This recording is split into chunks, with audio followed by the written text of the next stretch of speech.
Salut tout le monde! Donc aujourd'hui, je voulais vous parler de la haute intensité d'entraînement versus plus les entraînements aérobiques.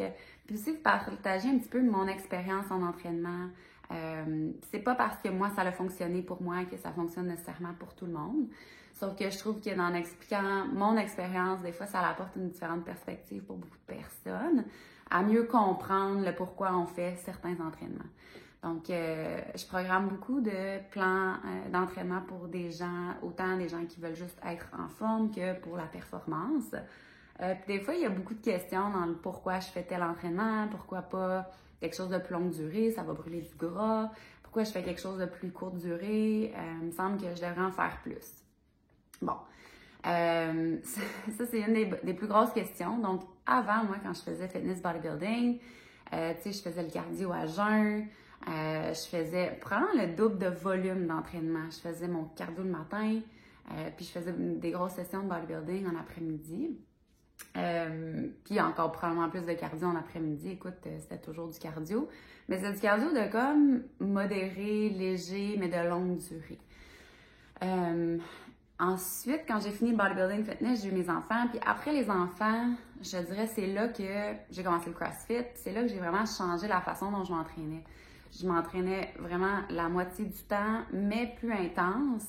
Puis j'ai vu mon corps changer instantanément. Donc, c'est un peu de ça que je veux parler. Je pense qu'on a beaucoup une mauvaise interprétation. On se dit, ben, plus je m'entraîne longtemps, plus je vais avoir de résultats. C'est faux, c'est complètement faux. C'est vraiment au niveau de l'intensité. Donc, tu sais, il y en a beaucoup dernièrement, on a les CrossFit Open. Donc, on voit que, bon, tout le monde se prépare pour ça. Puis normalement, les Open, ben, c'est des entraînements de courte durée intense. Fait que, tu sais, il y en a qui se plaignent, qui se rendent au gym, pas nécessairement pour les Open, mais pour une programmation normale. Écoute, je m'en vais au gym pour faire un entraînement de 9 minutes. Ça me prend 30 minutes aller, 30 minutes revenir pour 9 minutes. Ça sert à quoi?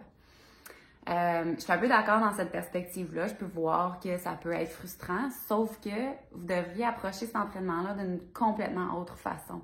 Donc, c'est sûr qu'un entraînement de 9 minutes, l'intensité ne sera pas pareille qu'un entraînement de 40 minutes. L'entraînement de 9 minutes, vous devez sortir de votre zone de confort. Vous devez être vraiment dans l'inconfort. Vous devrez pousser plus que d'habitude. Puis ça va aller chercher encore plus de bienfaits, selon moi. Que si on se pousse, tu sais, admettons, je m'en vais courir 5 km à une intensité modérée, ce qui est très bon dans certains cas, mais si on compare l'intensité à 9 minutes, comme pour ceux qui ont fait le 24.1, on s'entend que c'est intense, tu sais, on s'entend que les gens se sont poussés, ils ont sorti de leur zone de confort. Je dirais qu'il y a une grande majorité d'entre nous, ça a pris 12 heures à arrêter de tousser après cet entraînement-là, où, tu sais, on a senti les courbatures le lendemain, puis tu sais, c'était un entraînement d'autour de 10 minutes là, en moyenne pour les gens, mais on s'est poussé dans cet entraînement-là. Fait que ces entraînements-là vont tellement vous aider au niveau anaérobique, donc vraiment sortir de cette zone de confort, mais ça va aller chercher des fibres musculaires différentes que si je vais courir un 5 km modéré ou je fais un entraînement de 40 minutes plus mollo. Tu sais, c'est sûr que les types de fibres musculaires, ça va être des types de fibres 2. Les types de fibres 2, je ne vais pas trop rentrer en détail, mais c'est quand même important de comprendre. C'est un peu comme un sprinter versus le marathonien. Le marathonien, lui, là, son but, c'est quand même d'être le moins pesant possible, mais le plus efficace pour être capable d'endurer des longues distances. Fait qu'il va être plus mince, plus slim. Versus le sprinter, que lui, ça va être vraiment une masse musculaire. Ça, c'est des types de fibres 2. Il y a une petite distance à parcourir, mais c'est comme all out, clairement. Le CrossFit ou moi, mon type de programmation que je veux offrir, c'est plus dans ce style-là. Fait que dans le fond, on va avoir de tout. Il y a des il y a des moments où courir un 5 km, c'est très bien. Il y a d'autres moments, par contre, qu'il faut sortir de cette zone de confort-là puis faire des entraînements plus intenses. Au niveau de la masse musculaire, ça va vous aider. Je sais qu'il y a beaucoup de femmes, surtout, je pense que c'est moins pire qu'avant, mais on a tellement eu peur de prendre la masse musculaire, on voulait pas avoir de l'air masculine parce que si on fait de la force ou de la grosse masse musculaire, on va avoir plus de muscles. Écoute, si c'était si simple que ça, là, de prendre autant de masse musculaire rapidement, ben moi, j'aurais pas de travail. Il y aurait plus d'entraînement personnel. Tu sais, c'est pas si facile que ça, prendre la masse musculaire.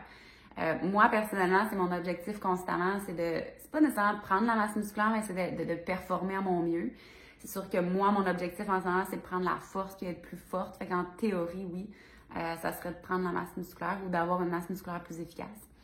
Mais à un certain point, on peut pas prendre tant de masse musculaire si, par contre, tu reviens à la maison après ton entraînement et tu manges comme du junk food toute la journée. Bon, c'est sûr que tu seras probablement pas slim, là. Tu perdras pas ton gras, tu vas prendre la masse musculaire aussi, fait que c'est sûr qu'on va se sentir comme quoi on bulk.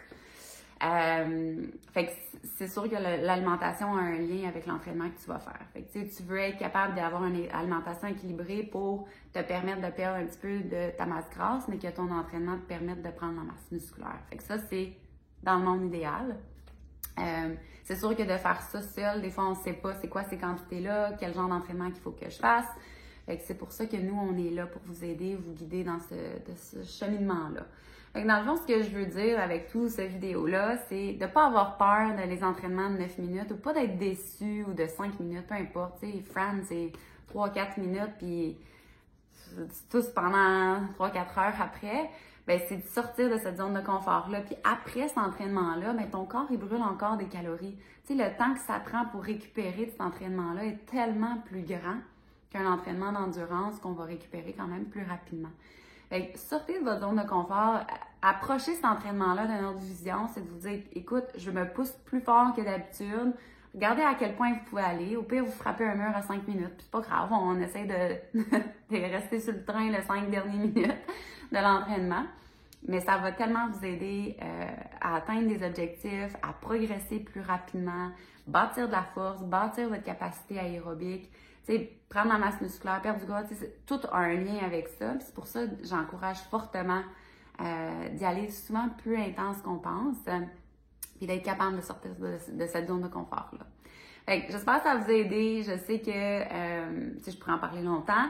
Fait que si vous avez des questions par rapport à ça ou vous voulez plus de détails, n'hésitez pas.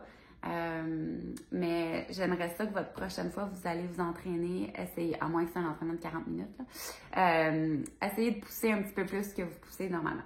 Juste essayer ça. Fait que ça peut être juste de prendre moins de repos dans votre entraînement ou vraiment pousser la vitesse de votre exécution. Souvent, c'est de diminuer le repos. Tu sais, des fois, on prend des gorgées d'eau, on choque, on jase. Non, c'est ça. On y va. Moi, dans un entraînement, c'est rare que je vais prendre une gorgée d'eau. C'est avant ou après l'entraînement. Surtout si c'est 10 minutes, là, on n'a pas le temps de boire de l'eau. Fait que peut-être ça va être votre prochain défi de juste pas prendre ces pauses-là. OK? Fait que si vous l'essayez, laissez-moi savoir comment ça a été. J'espère que ce sera pas trop intense. Puis, ben c'est ça. À la prochaine!